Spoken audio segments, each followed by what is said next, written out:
অনেকেই মৃত্যুবরণ করেন, অনেকেরই মৃত্যু হয়। কিছু কিছু মৃত্যু একটা জাতিকে থামিয়ে দেয়। তেমনই ছিল 17ই ফেব্রুয়ারি 2008। এই দিনটা ছিল এমনই একদিন, কারণ সেই দিন আমাদের মাঝ থেকে হারিয়ে গেলেন প্রিয় নায়ক মান্না ভাই।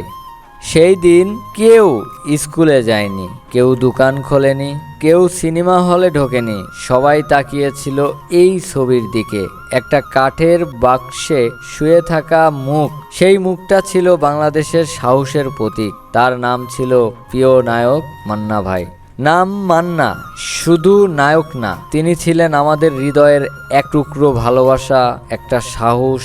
ঈদ মানেই সাকিব রিয়াজ না, এক সময় ঈদ মানেই ছিল মান্না ভাই।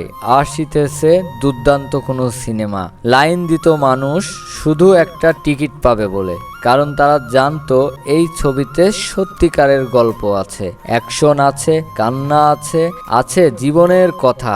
মানুষ ওর মুখে নিজের কথা খুঁজে পেত।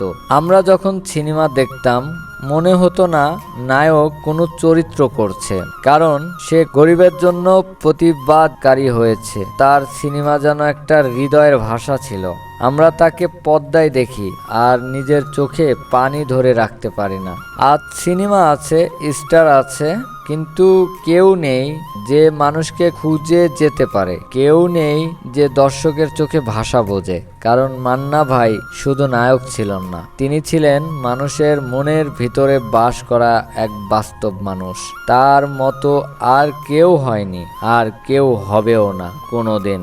আমাদের বুকের ভিতর যে অজানা শক্তি ছিল, সেটা তুমিই ছিলে। তুমি ছিলে সাহস, তুমি ছিলে প্রতিবাদ, তুমি ছিলে আমাদের সিনেমার শেষ ভরসা। তোমার মতো মানুষ হওয়া স্বপ্নের জন্য। আজ কেউ অন্যায়ের বিরুদ্ধে দাঁড়ায় না, কারণ তোমার মতো কেউ নেই ভাই। মান্না ভাই, আপনার মৃত্যুর আমাদের জীবনের সবচেয়ে বড় শূন্যতা। আপনি ছিলেন না শুধু নায়ক, আপনি ছিলেন আমাদের শেষ বিশ্বাস। 1964 সাল এবং 2008 ভুলিনি ভাই, আর কোনোদিন ভুলবও না।